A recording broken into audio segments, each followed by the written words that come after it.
केन्द्रापड़ा जिला आली थाना अंतर्गत मानपुर पटना गाँव में घटी एक अघटन।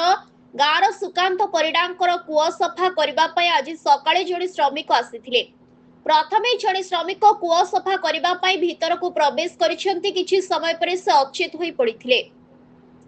अचेत होई पड़िथिबा देखि उद्धार पाई घर पाखर पिला कूଅ भीतर को पशिथिले। से मध्य अचेत होई पड़िथिले।